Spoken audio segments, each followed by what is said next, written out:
Say is welcome to Unity of Flagstaff. It is my joy and my honor this morning to introduce lay minister with United Church of Christ, recently appointed as an advocate and awareness lay minister for different abilities.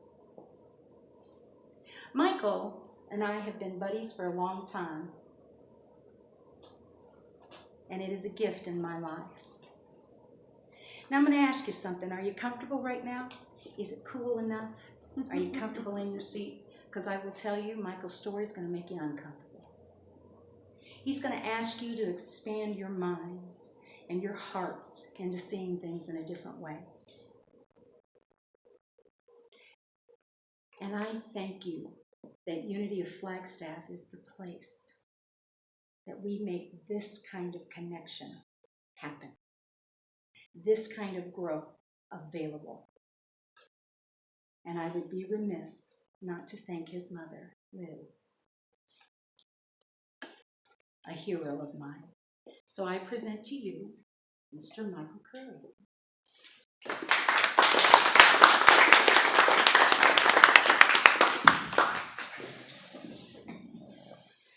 Okay, hopefully I can be seen on this thing.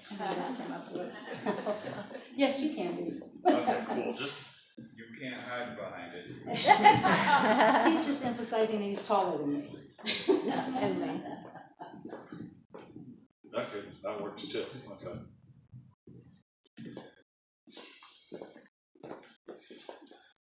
So, a lot of different things happening since I've last been here. You guys have called Reverend Penny as your settled pastor. It only took 7 years, but she's finally here. And obviously a lot going on with the upcoming decision that you guys have on where you guys want to go, what road you want to travel on, and a lot of listening, a lot of questions probably will be asked about what's next for us at Unity of Flagstaff. And I think not just my talk, but my story correlate with what will be happening and how you will incorporate people who are differently able. And I was going to say beforehand that I would ask that you pay attention to the language that I use now versus later on in the talk, but since Reverend Penny already hit on, or shared with you, I should say a better word than hit on. That sounds like you're going to take somebody out, like there's going to be a sniper or something coming in here and taking me out of the podium. So I think, in essence, the talk that I'm going to give along with Penny Honey, I think it really will open up all of us to the blind spots that we not only have in our own individual lives, but the blind spots of where we are in this place as this church and how we can be more about the church beyond this place. So, just a quick question for you, and I know for those of you who have heard me speak before know the answer to this, so I would ask that you not raise your hand if you know the answer to this. How many of you believe that I am a typical, normal human being? It's okay to be honest. I don't know, being friends with Penny. Amen. Well, at least you're not having a sidebar conversation like you did during one of my talks. Okay, now, we only have a limited amount of time, so I better get going. But I do have a high-functioning form of autism called Asperger's syndrome.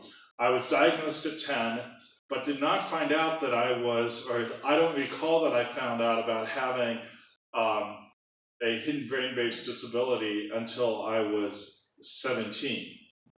And there are many signs and symptoms of high-functioning autism, Asperger's syndrome, but there are 4 that I've struggled with and still at times do throughout my life. It has been difficult for me to socialize with peers my own age because I can be very shy at times.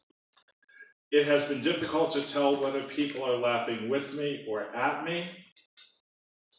It has been difficult for me to cope with change in my daily routine.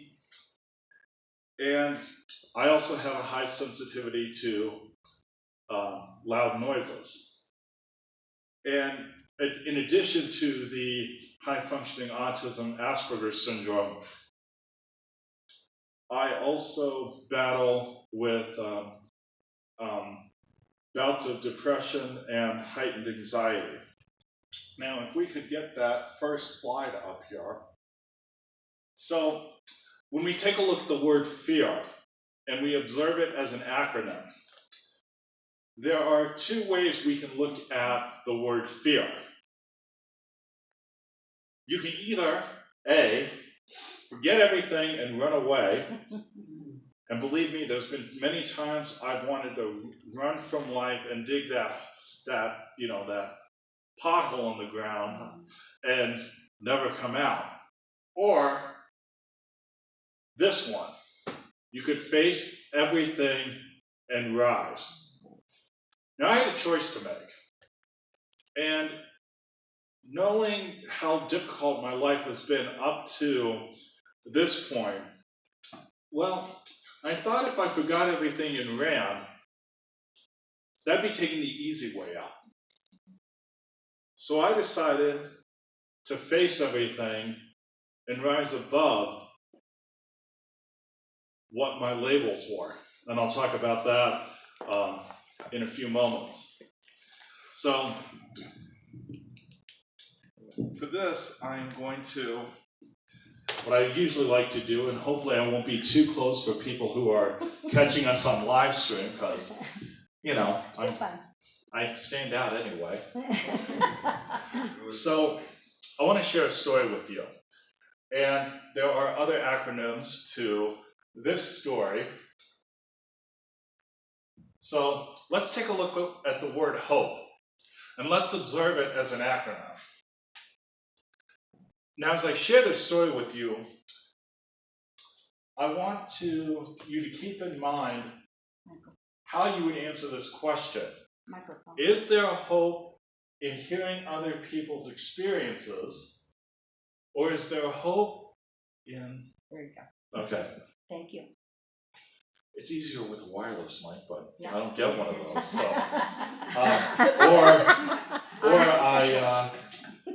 I use hope to help open people's eyes. And you know what? I'm actually going to.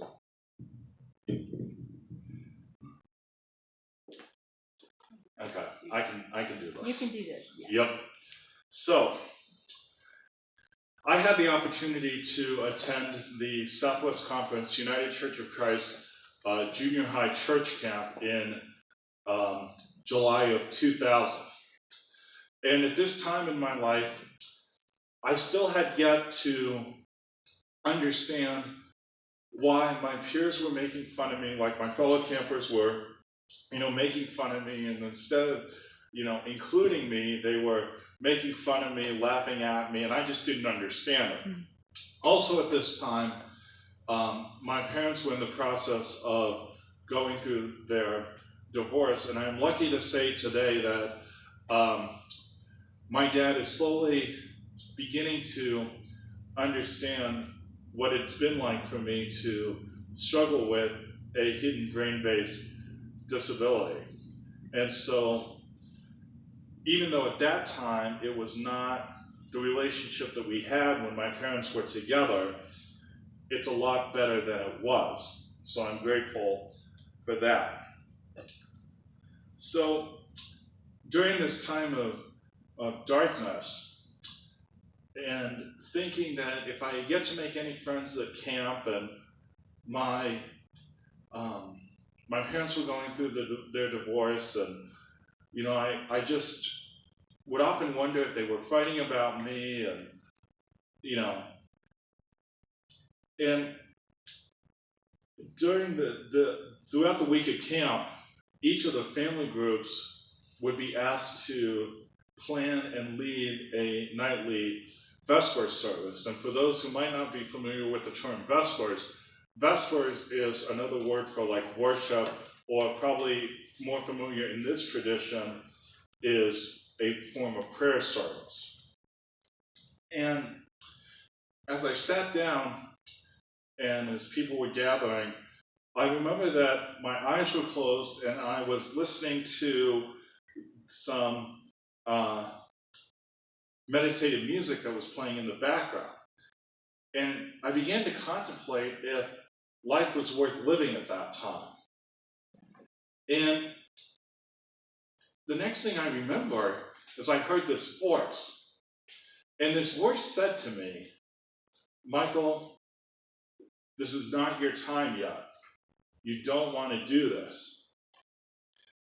You have a purpose and call in this life, but it may take you longer than most to fulfill it. And little did I know at that time,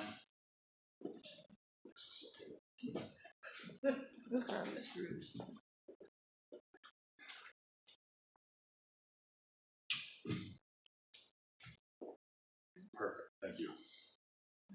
Little did I know at that time that how this mystery voice would change the course of my life for the better. And as I reflect on this encounter with this mystery voice, I can't help but think of another acronym. But before we look at this other acronym, how many of you feel that hope is provided through the hearing of other people's experiences? Okay? How many of you think hope opens people's eyes? Well, here's the trick. It's both. Yeah. You can help open people's eyes through the sharing of your own story. So, looking at this other acronym, and as I was planning this talk, and I sent the first draft of my talk to Reverend Penny, and she very nicely told me it was a little too churchy. So I had to take a page out of Penny's book and become the acronym king. So as I reflect on God as my guide of destiny, I began to think about in which ways I can share the metaphors of my life. And I have two metaphors that could easily describe my life. With any form, so a journey is a common metaphor for life that reminds each and every one of us that life is a destination, and it's not the only goal. With any form of journey, there will be times when we find ourselves on a straight and narrow, like life is on an even keel, or even playing field.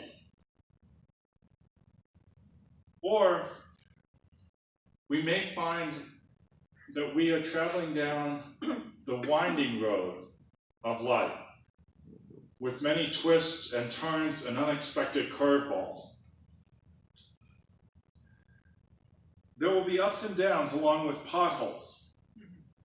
But don't forget about the wonderful surprises along the way. And all that you would discover if you did not journey down the road that you chose to travel. Now, as Penny said, I serve as the Southwest Conference United Church of Christ lay minister for disability education, advocacy, and awareness. Big title, I know. And actually, I have the longest title in the conference.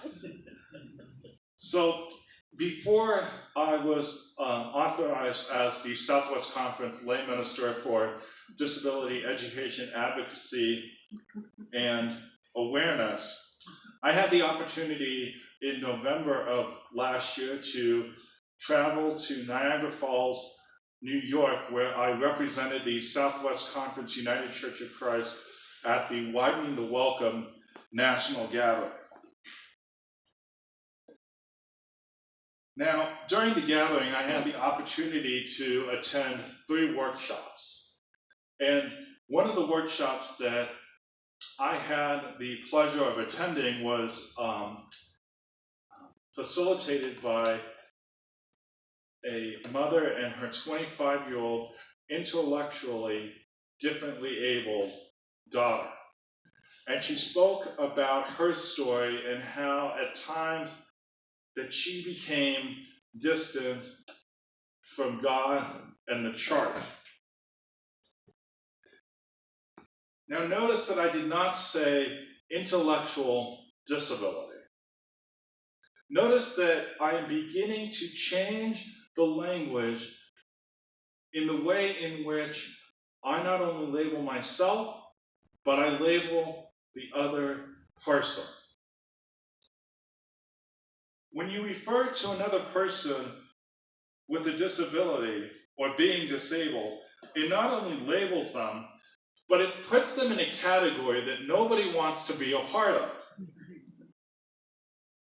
Now, just think about if you have ever put a label on yourself or someone else.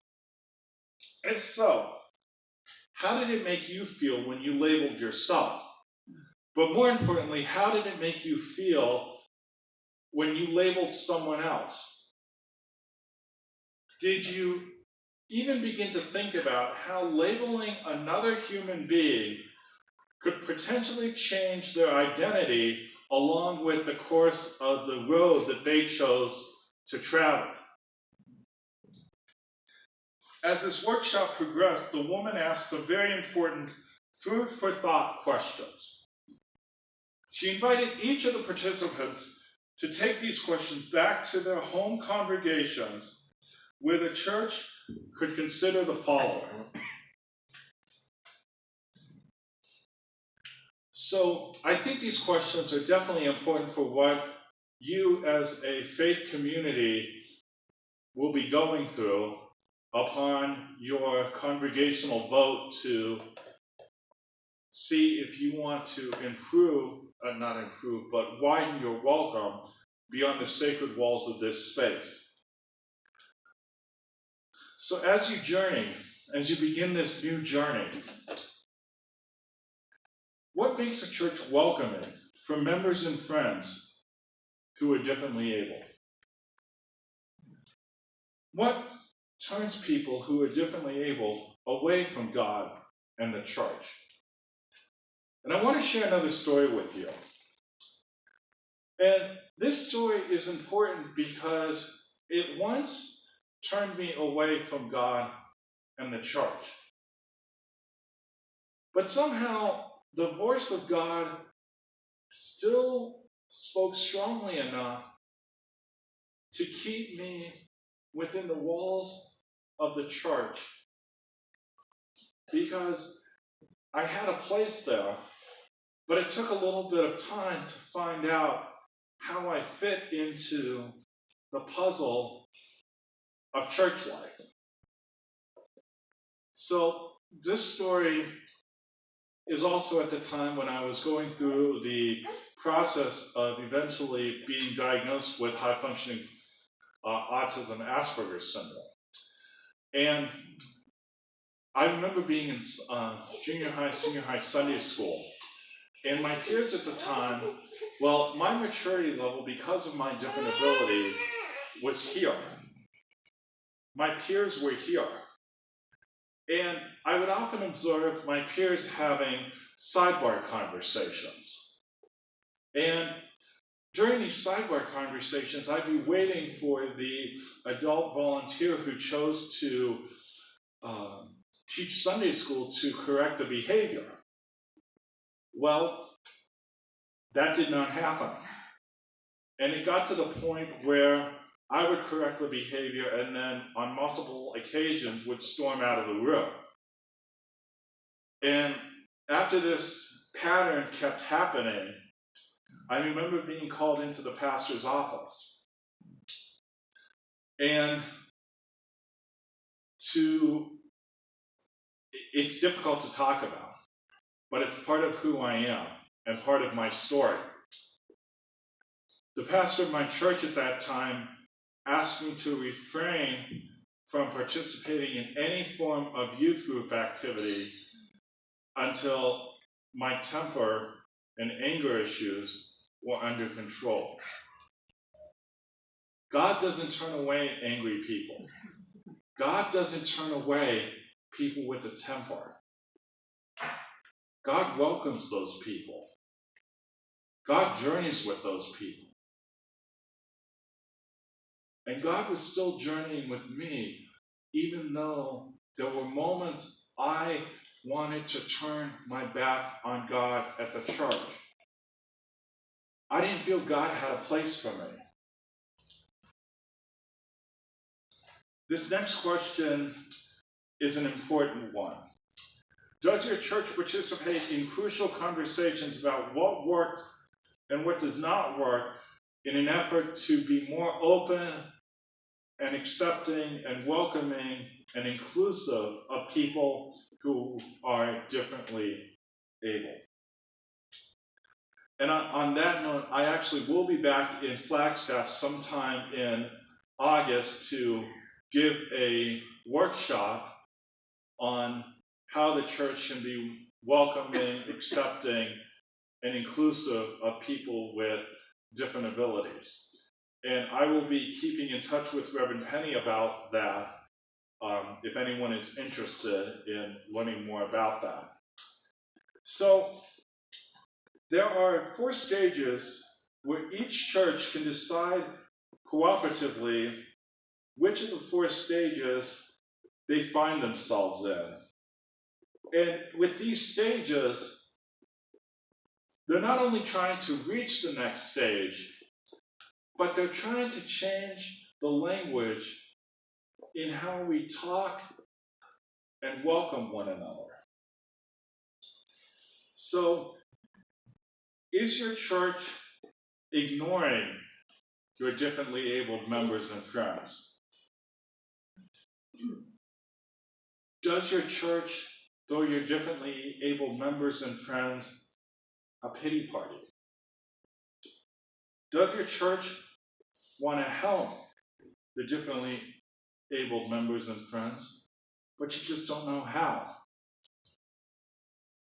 Does your church make an effort to build friendships and relationships with your differently abled members and friends? These 4 questions that were asked in the workshop only scratch the surface of what it means for a church to widen its welcome for all people, including those who are differently able. Now, I invite you to close your eyes for a moment.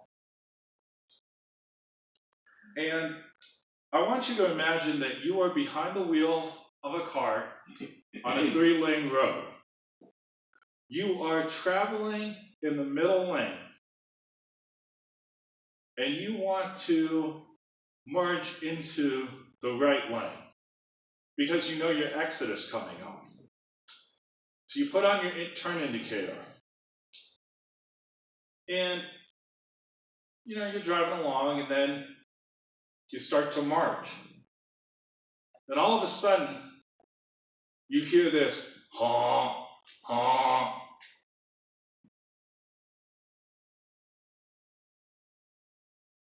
You begin to change lanes, but you hear that honk because you forgot to check your blind spots.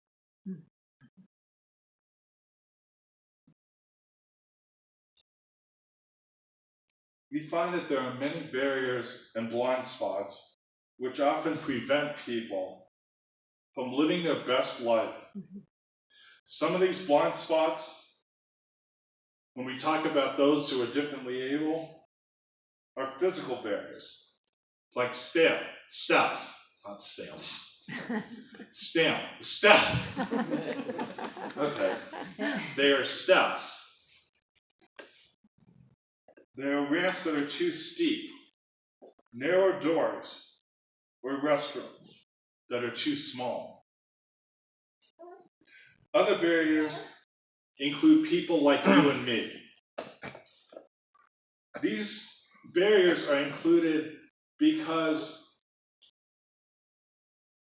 they block the way of life for human beings because of our own attitudes, our labels and stereotypes, and sometimes even our own insecurities and insensitivities, when we fail to recognize the needs of others, which ultimately inhibits a person who is differently able from dreaming about what it would be like to turn a distant dream into a reality which would allow them to live their best life possible. Now, before I turn it over to Reverend Penny, I want to end with these words. The phone is ringing. The mystery voice is calling. And as you prepare to enter into this time of prosperity and looking forward into the next chapters of this place, are you ready to pick up the phone and answer the call that will bring sight to the blind spots in your life and in the life of this place? Namaste.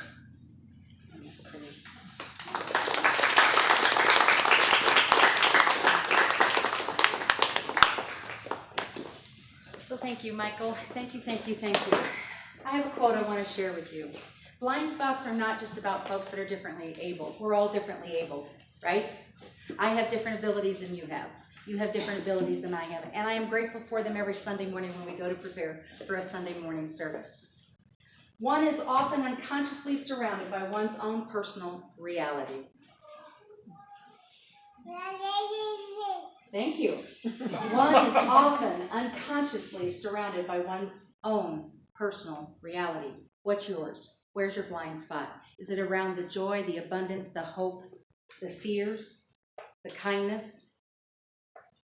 Open your eyes, open your hearts. God is right there. Again, a round of applause for Michael. Thank you.